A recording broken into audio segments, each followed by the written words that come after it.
Hi, I'm Niels, and this is joint work with Niels Grüttemeier, Komusiewicz, and Sommer. And in our paper, we introduced a natural game theoretic generalization of the classical ST card problem. In the classical ST card problem, we are given a directed or undirected network with two terminals S and T, and we want to find the smallest set of edges such that removing the set of edges disconnects S from T. So for example here, by only removing this edge, we would disconnect S from T.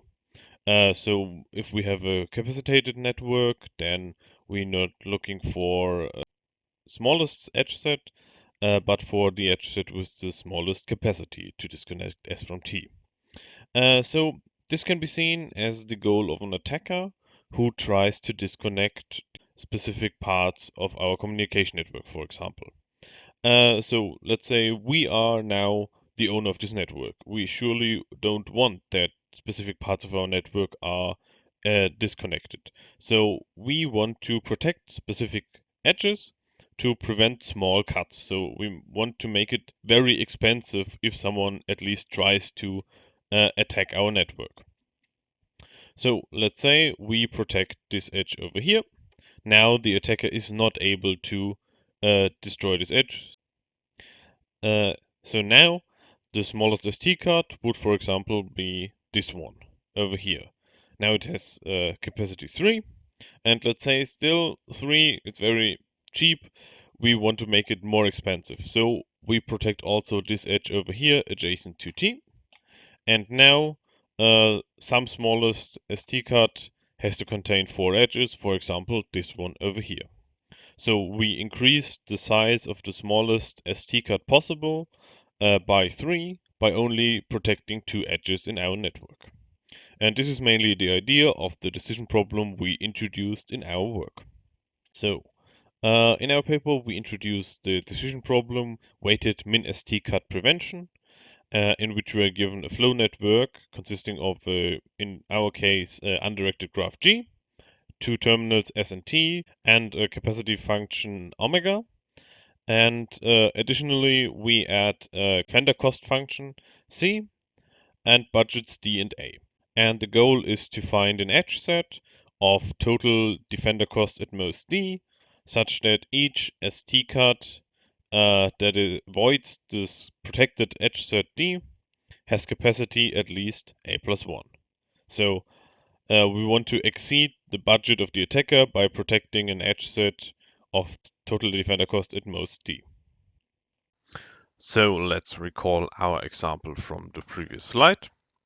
Here we were able to increase the capacity of the smallest SD card by 3 by protecting only these two edges. So previously the smallest SD card had capacity 1, and by protecting these two edges we increased its capacity to 4.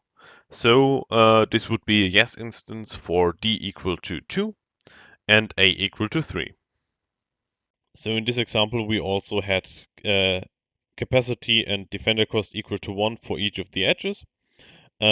So this is a very special case we also analyzed in our paper, and we also showed that in this special case, the problem is already NP hard. But if we allow these edge weights, then this problem is already weakly NP hard on very restricted instances, like for example graphs where we have a constant size vertex cover. And I want to briefly sketch the reduction to show this NP hardness. And we reduce from the knapsack problem, where we are given a set of R items, each with a value and a size, and we have two budgets B and X. And we want to find a set of items with total size at most B, such that the total value is at least X. So let's say we have here our knapsack instance, and now we start with an empty graph at two vertices S and T, and for each of the items, in this case 4 items, we add an ST path of length 2 to the graph, and we set the defender costs for the edges incident with S to infinity, so the defender is not able to protect any of the edges incident with S, and the edges incident with T, defender costs are set to the sizes of the corresponding objects. Now the capacity of these edges is the following. We set the capacity of the edge incident with S to the value of the corresponding object, so V1 plus 1, and for the other edge we set capacity 1. Since the defender is not able to protect the edges incident with S, the defender now has only the option to protect the edge incident with T or protect none of these two edges. So we do this for all our items. And finally, we set the defender budget to the size of the bag we try to fill from our knapsack instance. And the attacker budget is equal to the number of items we have in the original instance, plus the budget we try to obtain, so the total value of the items we try to select, minus 1. And the idea is the following. So if we select items for our knapsack instance over here, then since the budget of the defender is equal to the size of our bag we try to fill, and the edges here have defender cost equal to the size of these objects, we are also able to protect these edges with a budget of D. To obtain an ST card avoiding this protected edge set over here, the attacker now has to cut the corresponding edges on this side, plus at least one of the edges for each remaining ST path. So he has to pay at least 1 for each of the paths, plus the sum of the values of the chosen items on the knapsack instance. So if the sum of the values in the knapsack instance sum up to X, then the attacker has to pay at least the number of items plus X to obtain an ST card, which exceeds his budget. So if this would be a yes instance of the knapsack problem, then choosing the corresponding edges for these objects over here by protecting them, each ST card then has capacity at least A plus 1. And so we obtain a yes instance of our problem. So as we've seen here, the problem is weakly NP hard even on graphs with a constant size vertex cover. And let's move on to some positive aspects, some algorithms we obtained. So first of all, let's start with the reduction rule. Let's say we have two vertices U and V, and we know that there is no inclusion minimal ST card of capacity at most A that separates these two vertices. Then we say we can merge these vertices together. So what does it mean? Let's say we have these vertices U and V, and this is their neighborhood. The vertices U and V don't have to be adjacent. They can be, it's not necessary for this reduction rule. And now the merge looks as following. We remove both vertices from the graph and replace them with a new vertex, and the neighborhood of this new vertex is equal to the union of the neighborhoods of these original two vertices. Let's now look at vertices which are only adjacent to the vertex U. We have their capacities and their defender costs, and now we set the costs and capacity equal to the original values. The same holds for vertices which were only adjacent to the vertex V, so we also remain their capacity and costs. And for vertices which are both adjacent to U and V, we say that the capacity of this corresponding new edge is equal to the sum of the capacities of the original edges. This is mainly because due to our condition here, we know that U and V cannot be separated by any ST card of capacity at most A. So if we want to separate Y from V, we also have to separate Y from U. So we have to cut both edges here to separate y from u and v. On the other hand, the defender cost of this new edge here is set to the minimum of the costs of C2 and C3, and this is because of the fact that, again, we cannot separate u and v by any ST cut of capacity at most A. So if we want to make it impossible to separate u from y or v from y, it is sufficient to protect the cheaper of these two edges. So what is the benefit from this reduction rule?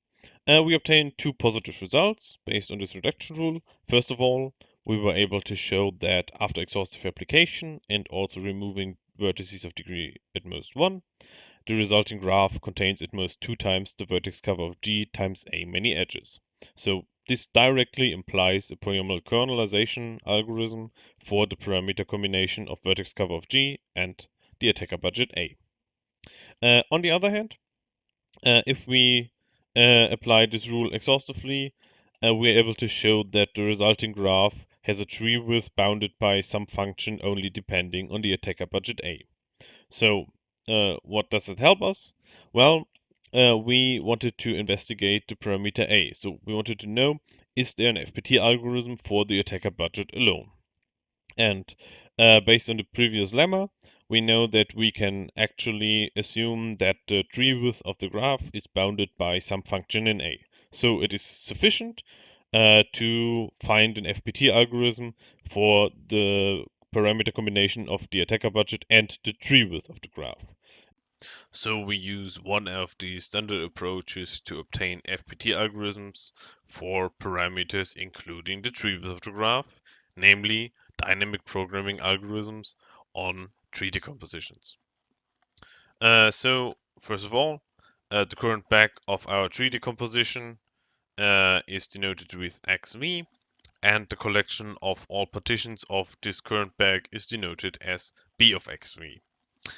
And why do we consider partitions? Well, our dynamic programming algorithm is mainly from the perspective of a defender who tries to store the minimal cost of an edge set such that each ST card avoiding this edge set is very expensive.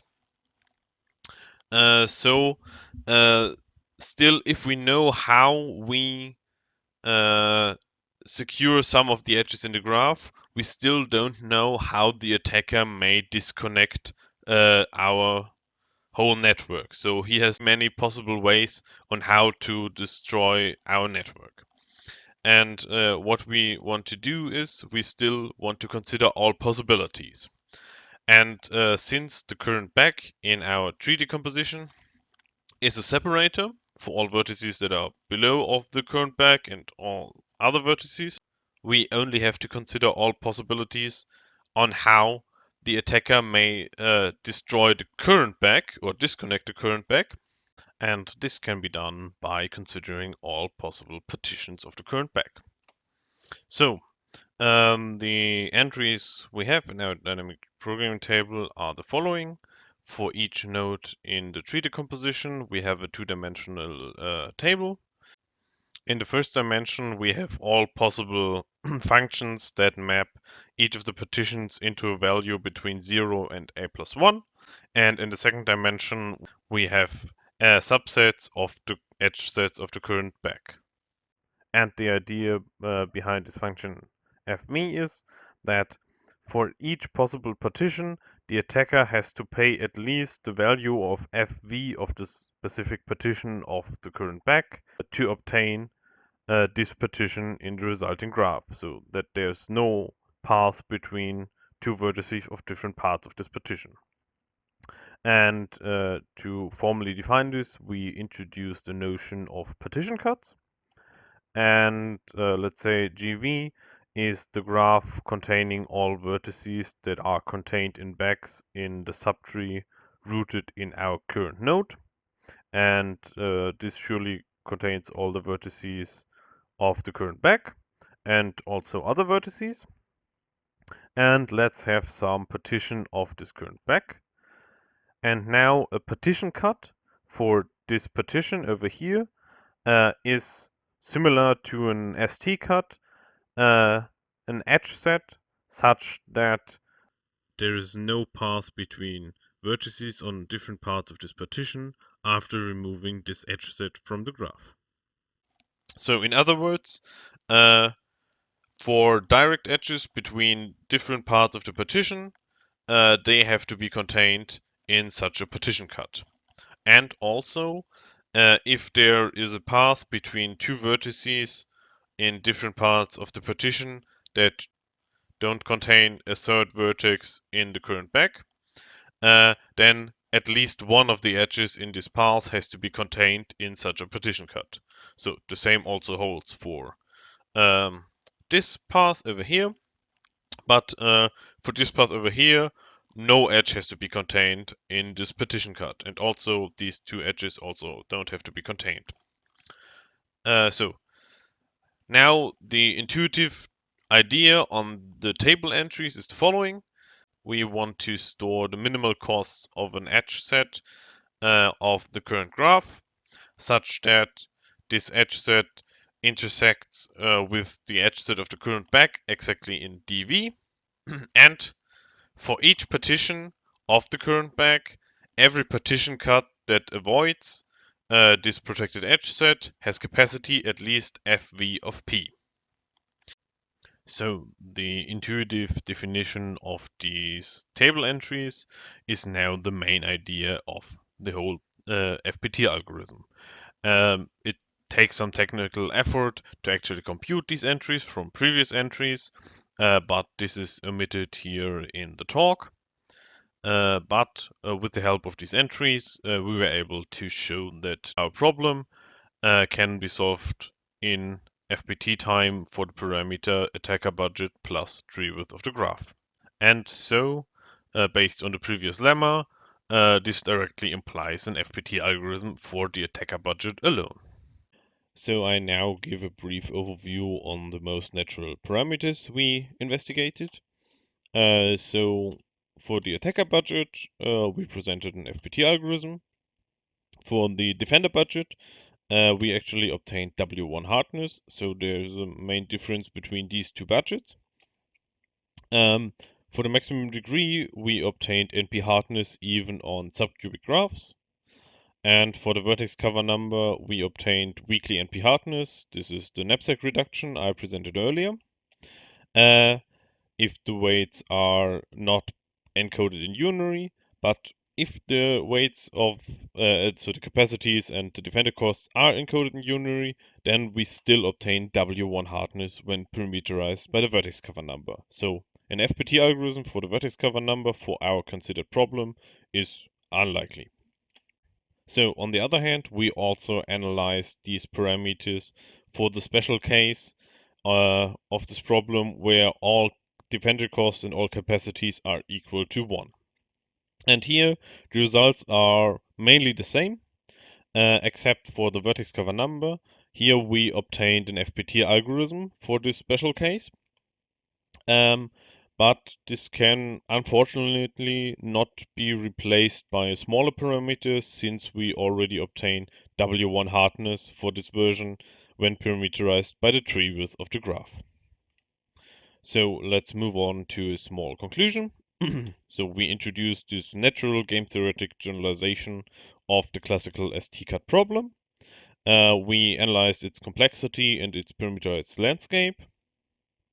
So goals for the future are the following. One can analyze its approximability. So since we have a min-maxing problem, we have at least two natural ways one can try to approximate this problem. First of all, we can try to find an edge set of cost at most d that maximizes the capacity of each ST cut that avoids this chosen set d. So in this case, we more or less fix the value, the defender value d, and try to maximize the attacker budget. On the other hand, we can say, okay, we want to minimize the cost of an edge set such that each capacity of an ST cut that avoids this set is larger than A. So in this case, we fix A and try to minimize the defender budget. Also, other goals for the future are the following: that we want to obtain FPT algorithm, for example, for D plus the tree width of G. Since both these parameters are individually W1 hard, their combination might be helpful for an FPT algorithm. And also, it would be interesting to know if one can obtain a polynomial kernel for the vertex cover number, for the version where all defender costs and capacities are equal to 1. So for the general version, the problem is at least W1 hard. So for the general weighted version, we cannot obtain such a polynomial kernel, but for this special case, the problem is still open, and it would be interesting to know if we can obtain a kernel. So that's all for now. Thanks for your attention. Hope you enjoyed.